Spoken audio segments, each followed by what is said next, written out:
आपको कोई भी बीमारी हो या फिर आपके बॉडी के अंदर कोई भी प्रॉब्लम चल रही हो, आप केवल अपने भोजन के तरीके में बदलाव ले आते हो ना, तो वो प्रॉब्लम पूरी तरीके से जड़ से खत्म हो सकती है। और यही कारण है कि आयुर्वेदा में भोजन को इतना ज्यादा महत्व दिया जाता है। और आज मैं आपको भोजन करने के पूरे 18 नियमों के बारे में बताऊंगा, जो कि हमारे शास्त्र में लिखा गया है। साथ ही इन नियमों के पीछे का साइंस भी बताऊंगा, क्योंकि आज हम लोग अपने संस्कृति को छोड़कर वेस्टर्न कल्चर को फॉलो कर रहे हैं। बिना साइंस का तो आप मानोगे भी नहीं। और आप केवल इन नियमों को पालन कर लेते हो ना, तो आपको जीवन भर कभी भी कोई रोग नहीं होगा, आप निरोग रहोगे। पहला नियम, भूमो उपविशय भोजनम सर्वदा कर्तव्यम। अर्थात खाने की चीजों को हमें कभी भी लेटकर, खड़े होकर या फिर चलते हुए नहीं खाना चाहिए। भोजन को हमेशा जमीन पर बैठकर और थाली को भी जमीन पर रखकर ही खाना चाहिए। ऐसा इसलिए क्योंकि जब हम लोग लेट कर खाते हैं तो हमारा बॉडी का ब्लड सर्कुलेशन बहुत ज्यादा धीमा रहता है, और जब हम लोग खड़े होकर या फिर चलते हुए खाते हैं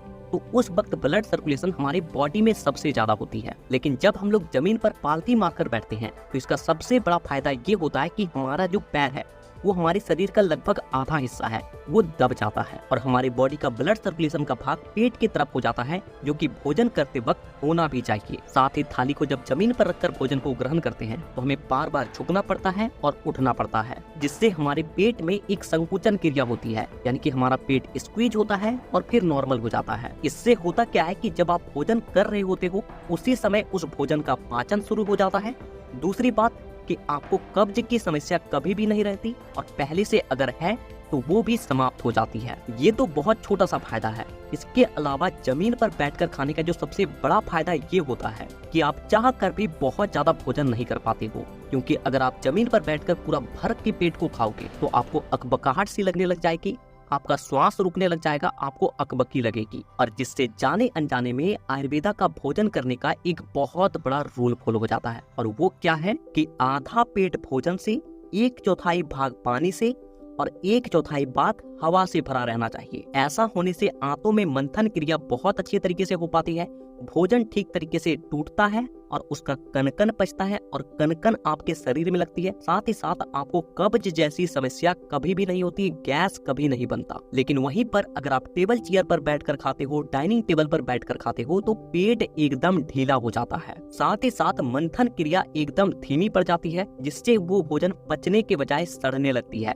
और सड़ी हुई चीज हमेशा बीमारियों को ही जन्म देती है, कभी आपको स्वस्थ नहीं रखेगी। तो मॉडर्न बनने के चक्कर में अपने स्वास्थ्य को ना गवाएं, अपने संस्कृति को फॉलो करें और जमीन पर बैठकर खाएं। दूसरा नियम, भोजनता पूर्वम हस्ता मुखम पादच प्रक्षालयतम। अर्थात भोजन करने से पहले दोनों हाथों को कोहनी तक, दोनों पैरों को पिंडली तक और मुंह को पूरे कान तक धो लेना चाहिए। ऐसा इसलिए क्योंकि पूरे दिन में हमारे हाथों और पैरों में तरह तरह के जीवाणु कीटाणु चिपकते रहते हैं, जो कि भोजन के साथ हमारे शरीर के अंदर चली जाती है। इसीलिए अपने हाथ पैर को धो लेना चाहिए, और चेहरे को अपने कान तक इसलिए धोना चाहिए ताकि भोजन करते वक्त मस्तिष्क को जो ठंडापन चाहिए होता है वो उसको मिल जाती है, जिससे न केवल आंखों की रोशनी बढ़ती है बल्कि जीवनी शक्ति भी बढ़ती है। तीसरा नियम, भोजन तक पूर्व मुख्येन 2 घूंट जल गृहीत्वा 32 बारम गार्गला कृत्वा पिबन्तु। अर्थात भोजन करने से पहले 2 घूंट पानी अपने मुंह में लेकर उसे 32 बार कुल्ला कर उस पानी को पी लेना चाहिए। देखिए होता क्या है कि हम लोग पूरे दिन तो भोजन नहीं करते रहते हैं, बल्कि एक समय पर भोजन करते हैं, और इससे होता क्या है कि हमारे मुंह में जो लार ग्रंथियां होती है वो शांत रहती है। लेकिन जैसे ही हम लोग पानी को मुंह में डालकर 32 बार कुल्ला कर लेते हैं तो वो ग्लैंड, वो जो ग्रंथियां होती है वो पूरी तरीके से एक्टिव हो जाती है और पाचक रस को सही मात्रा में वो रिलीज कर पाती है। अगर आप इस क्रिया को नहीं करते हो फिर भी आपकी जो पाचक ग्रंथियां हैं वो एक्टिवेट होगी, लेकिन भोजन करने के साथ होगी, वो थोड़ी देर बाद होगी। लेकिन इसे अगर आप कर लेते हो तो वो और अच्छे तरीके से क्रिया हो पाती है, जिससे आपका भोजन में लार सही मात्रा में मिलता है और उसका पाचन ठीक तरीके से होता है, उसका कनकन बचता है। चौथा नियम, अत्यंतम उष्णव अत्यंतम शीतलम न खदितव्यम।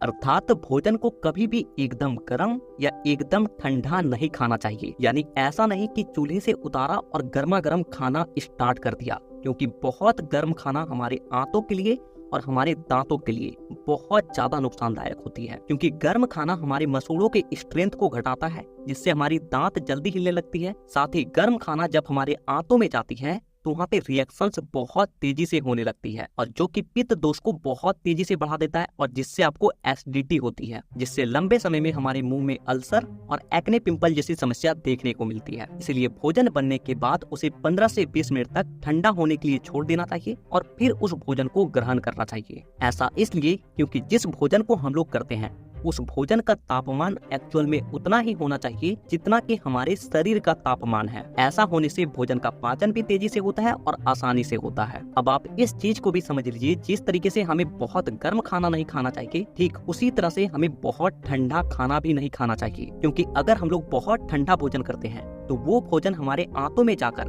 पहले हमारे शरीर के टेम्परेचर के बराबर आएगी और फिर जाकर उसका पाचन स्टार्ट होगा, और उस ठंडे भोजन को गर्म करने की क्रिया में हमारे आंतों में बहुत ज्यादा गड़बड़ी होती है। साथ ही साथ हमारे शरीर के टेम्परेचर में भी अप डाउन होता है, जिसे हम लोग बुखार के रूप में भी देखते हैं। और यही कारण है कि जब हम लोग बहुत ज्यादा ठंडी चीजों को खाते हैं या फिर ठंडे बर्फ को खाते हैं तो हमें बुखार हो जाती है। 5वां नियम, पूर्व मधुरम स्त्रियाता लवणच मध्यत कटुतीत कषायंच परिसेव तथा अनंत।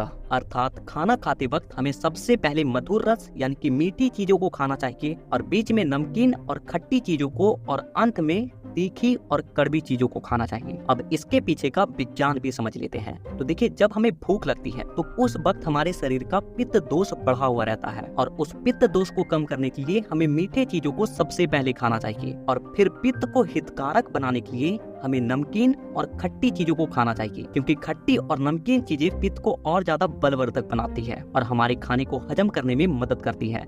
और जब हम लोग खाना खा चुके होते हैं, हमारा पेट भर चुका होता है, तो उस वक्त कफ दोष प्रबल हो जाती है। तब हमें कड़वी और तीखी चीजों को खाना चाहिए। इससे वात, पित्त, कफ तीनों स्थिर रहता है, और जिसके शरीर में ये तीनों स्थिर है उसे कभी भी कोई रोग हो ही नहीं सकता। 6वां नियम, हित मुखा, मित मुखा और ऋतु मुखा। अर्थात वही चीजें खाना चाहिए जो कि आपके स्वास्थ्य के लिए लाभकारी हो, उतना ही खाना चाहिए जितना कि आप पचा सकें, और वही चीजें खाना चाहिए जो कि ऋतु के अनुसार यानी कि मौसम के अनुसार अनुकूल हो। अक्सर हम लोग ये गलती करते हैं कि जो चीज शरीर को सबसे ज्यादा नुकसान पहुंचाती है उन चीजों को हम लोग और ज्यादा चाव से और अधिक खाते हैं। साथ ही हम लोग भोजन को इतना ज्यादा भर कर खा लेते हैं जितना हमारी पचाने के भी औकात नहीं है, और यही कारण है कि आज लोगों को इतनी सारी बीमारियां हो रही है। साथ ही जिस मौसम में जिन चीजों को खाना चाहिए उसका ठीक हम लोग उल्टा करते हैं। लोग ठंडे में आइसक्रीम खा लेते हैं, या फिर ऐसी चीजें जिसकी तासीर गर्म होती है उसे हम लोग गर्म के दिनों में खा लेते हैं, या फिर जिसकी तासीर ठंडी होती है उसे हम लोग ठंडी के दिनों में खा लेते हैं, जो कि हमें आयुर्वेद के अनुसार कभी नहीं करना चाहिए। हमें मौसम के अनुसार जो खाने को मिले वही खाना चाहिए। 7वां नियम, अन्न भोतव्यम पच भक्षयत। अर्थात खाने की चीजों को पीना चाहिए और पीने की चीजों को खाना चाहिए, यानी खाने की चीजों को इतनी बार चबाना चाहिए कि वो पानी की तरह पतली हो जाए, और पीने की चीजों को इस तरह से पीना चाहिए जैसे कि आप उसे खा रहे हो। ऐसा करने से आपको जीवन भर कोई भी पेट से जुड़ी कोई समस्या नहीं होगी, और जब आपको पेट से जुड़ी कोई समस्या नहीं होगी तो आपको 80 to 90% बीमारियां तो कभी हो ही नहीं सकती, क्योंकि हमारे शरीर में 80 से 90% बीमारी का शुरुआत हमारे पेट से ही होता है। 8वां नियम, लोह पात्रे सुपाक कांस्य पात्रे सुभोजनम ताम्र पात्रे पिबन्तु। अर्थात भोजन को हमें हमेशा लोहे के बर्तन में बनाना चाहिए, कांसे के बर्तन में खाना चाहिए और पीतल के बर्तन में पीना चाहिए। देखिए, जब भोजन को लोहे की कढ़ाई में बनाया जाता है तो उसमें आयरन भरपूर मात्रा में चली जाती है, जो कि हमारे शरीर में जाकर हीमोग्लोबिन को बढ़ाती है, जिससे हमारे शरीर में ब्लड बढ़ता है और ऑक्सीजन का संचार सही तरीके से हो पाता है, जो कि हमें स्वस्थ रखती है। और जो कांसे का बर्तन होता है वो त्रिदोष सामक होता है, यानी कि वात, पित्त, कफ तीनों को संतुलित करने का काम करता है। और जो तांबे का बर्तन होता है वो गुण संरक्षण का काम करता है, यानी कि हम लोग जो कुछ भी खा रहे हैं उसका कण कण पचे और कण कण शरीर में ही लगे। 9वां नियम, अन्न सर्वदा यथा समय सेवन्यम। अर्थात भोजन को हमेशा एक नियत समय पर ही करना चाहिए। देखिए, जब हम लोग एक समय सेट कर देते हैं कि मुझे 8 बजे अपना ब्रेकफास्ट कर लेना है, 12 बजे तक लंच कर लेना है, 6-7 बजे तक अपना डिनर कर लेना है, तो हमारे शरीर के अंदर एक अपने आप क्लॉक सेट हो जाती है, और जैसे ही 8 बजेगा आपको भूख लगने लग जाएगी, साथ ही आपके शरीर में पाचक रस बढ़ने लग जाएगा और उसी वक्त बढ़ेगा। आपका शरीर उस समय के हिसाब से अपने आप को अनुकूल कर लेता है कि हाँ, मुझे 8 बजे भोजन करना है, तो 8 बजे मेरे शरीर में सही मात्रा में पाचक रस रिलीज हो जाना चाहिए। ये बात आपको मजाक लग रही होगी, लेकिन हमारे शरीर की संरचना इतना ज्यादा जटिल है ना, ये हर एक चीज को पकड़ लेती है। अगर आप रोज सुबह 6 बजे उठते हो तो अपने आप आपकी नींद 6 बजे ही खुलेगी, ये आपके शरीर में सेट हो जाती है। इसलिए हमेशा एक सही समय पर ही भोजन करें, जिस समय पर आप रोज करते हो। इसके अलावा हमें पूरे दिन में केवल 2 बार ही भोजन करना चाहिए, वो भी सूर्य अस्त होने से पहले। लेकिन जो लोग युवा हैं, बीमार हैं या फिर किसी भी तरह का शारीरिक श्रम करते हैं और वो औरतें जो गर्भवती है, उन्हें इनके मुकाबले 2 गुना भोजन करना चाहिए, यानी कि 4 बार भोजन करना चाहिए पूरे दिन। 10वां नियम, भोजानते पीबे तत्क्रम वासरन्ते पीबे तपया निशानते च पीबे द्वारी त्रिभिको रोगो न जयाते। अर्थात सुबह का खाना खाने के बाद हमें छाछ पीना चाहिए, रात को सोने से पहले हमें दूध पीना चाहिए और सुबह उठकर हमें पानी पीना चाहिए। देखिए, छाछ में लैक्टोबैसिलस नाम का बैक्टीरिया बहुत अधिक मात्रा में होती है,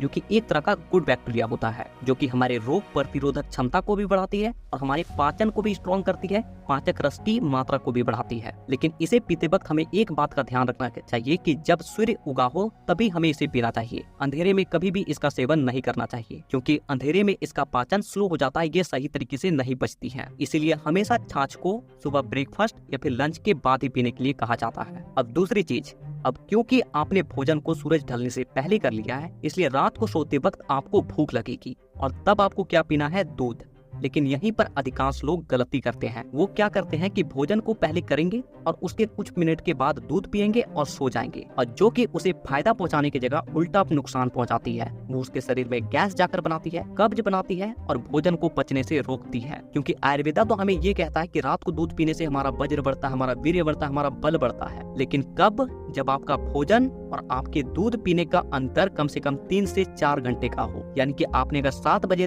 भोजन किया है तो आप दूध को कब पियोगे? 10 बजे। अब आते हैं तीसरी बात पे कि रात को सोते वक्त आपको एक लोटे में या फिर किसी भी एक पात्र में जिसमें 1 लीटर पानी आ जाए, तांबे का हो, उसमें आपको रात भर तांबे के बर्तन में पानी रख देना है और सुबह सूर्य उदय होते ही उस पानी को आपको घुट घुट करके पी जाना है। ये आपके कई सारी बीमारियों को तो ऐसे ही खा जाएगी, साथ ही आपके पाचन तंत्र को स्ट्रॉन्ग बनाती है और आपके शरीर में बल और वज्र दोनों को भी बढ़ाती है। तो देखिए, ये वीडियो थोड़ी सी लंबी होती जा रही है, इस वजह से मुझे इस वीडियो का पार्ट 2 लाना पड़ेगा। मेरी आप लोगों से एक विनती है, इस वीडियो को आप लाइक करें, चैनल को सब्सक्राइब करें या ना करें, ये आपकी मर्जी, लेकिन इस वीडियो को आप थोड़ा दूसरे लोगों तक जरूर साझा करें। व्हाट्सएप के माध्यम से, फेसबुक के माध्यम से आप लोगों तक, अपने परिवार तक इस वीडियो को दूर दूर तक फैलाएं, ताकि हमारे संस्कृति का, हमारे आयुर्वेदा का जो ज्ञान लुप्त होता जा रहा है वो सभी तक पहुंच सके। और हाँ, इस वीडियो का पार्ट 2 मैं तभी लाऊंगा जब आप इस वीडियो में भरपूर अपना प्यार दिखाओगे। तो एक प्यारा सा कमेंट जरूर करके जाना।